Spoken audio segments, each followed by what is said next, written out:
Welcome to your workshop and a box exam overview. In this video, we'll break down the structure of the Texas 7 to 12 social studies exam. We'll cover the length of the exam, the weighting of each section, what information is covered in the exam, and how your workshop teaches some of the biggest concepts. Remember, your workshop module will dive deeper into the content itself and give you a chance to answer some practice questions. Our goal right now is to provide an overview to help you understand the structure and scope of your exam.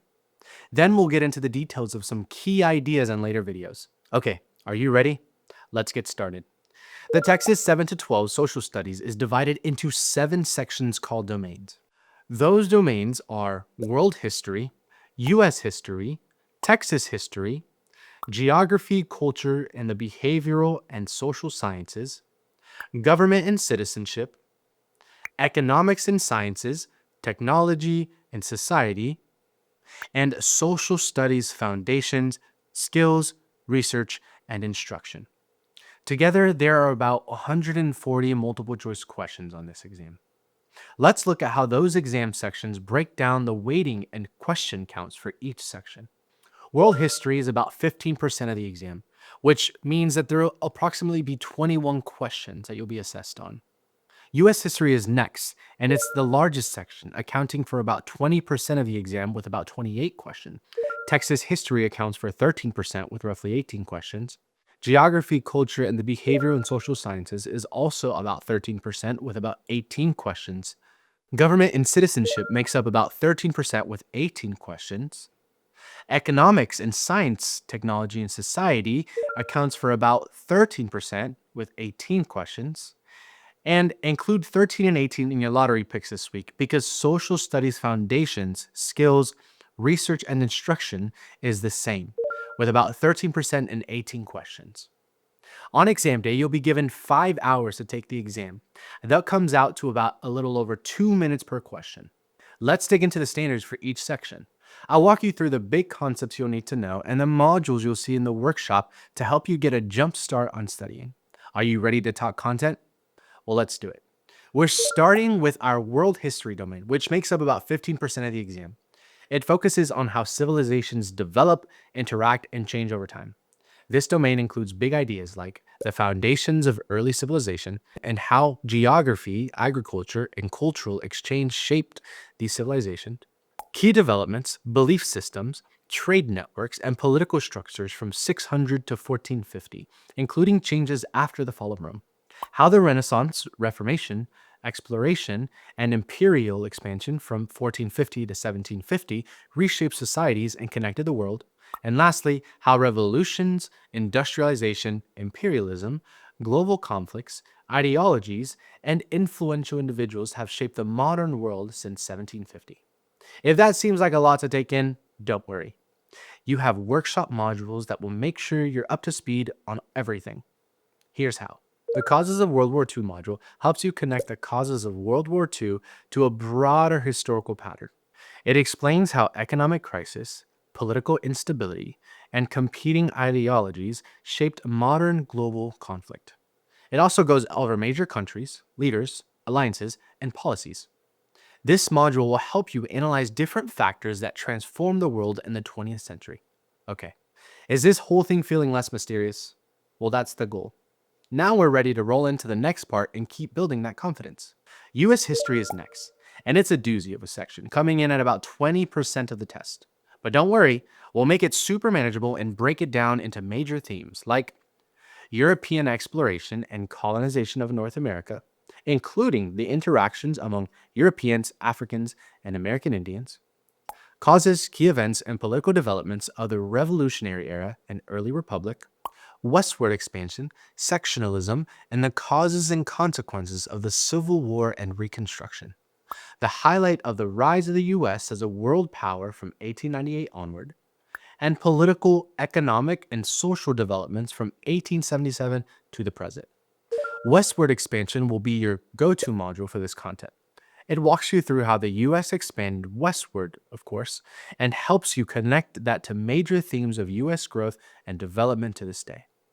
The module also gives you practice with scenario and map-based questions about the nation's growth. We can call it a day on that domain. Let's keep our momentum going as we unpack the next section. Are you ready for some local history? Our domain about Texas accounts for about 13% of the exam and centers on the people, events, and forces that shaped Texas from early American Indian cultures through the modern era.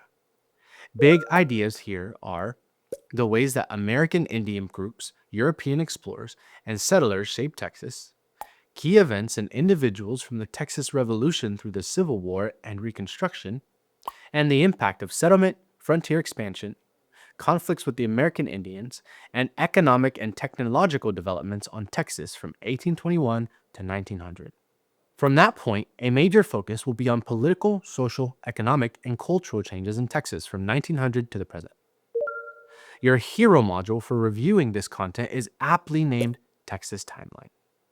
It helps you connect key figures, events, and eras across Texas history. This module highlights the political, social, and economic forces that shaped the state. You'll also find activities that prepare you for questions about independence, statehood, slavery and emancipation, and Texas' role in national and modern history. Signed, sealed, and delivered. That domain is all yours. And with 3 down, we're almost halfway done. Let's roll into section 4. Geography, culture, and the behavior and social sciences is another 13%er. It emphasizes how physical environments, human societies, and cultural and social processes interact and shape the world. We're talking about the way that Earth's physical features and processes shape regions, ecosystems, and population patterns, how cultural beliefs, languages, religions, and economies create patterns and influence human life, ways that humans interact with and change their environment through settlement, resources, and technology, and lastly, how sociological and psychological concepts explain culture, social institutions, development, and social change. Your module on human-environment interaction will be a one-stop shop for the essentials of this section. It goes over how human innovations have shaped the environment, altered landscapes, and affected resource use over time. And its activities prepare you for test questions about settlement, industrial growth, urban development, and human modifications of natural systems. Put a bow on that domain. It's covered. Time to tackle section 5. Another 13% of the exam covers government and citizenship. This domain is all about who has power, how it's used, and where citizens fit in. You can expect questions about how citizens in politics drive government, like how voting, political parties, interest groups, and the media shape the democratic process. The Constitution and related concepts, including amendments, separation of powers, checks and balances, and federalism, the essentials of various political systems and their comparison to the U.S. government, and the landmark Supreme Court cases and constitutional amendments. This is where your module on the Articles of Confederation versus the Constitution gets the spotlight. It helps you see how the U.S. moved from a weak state-centered government under the Articles of Confederation to a stronger ballot system under the Constitution. I think we put that section to bed. Only 2 more to go.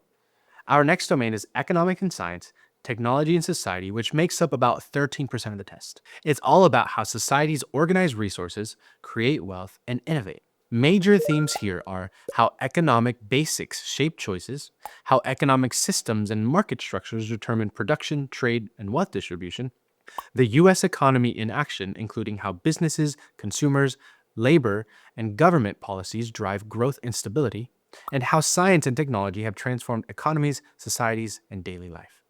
Your economic and global interdependence module will be a big help here. It recaps how countries connect through trade, labor, and policies. It also gives you the necessary vocabulary and examples to answer questions about economic interactions.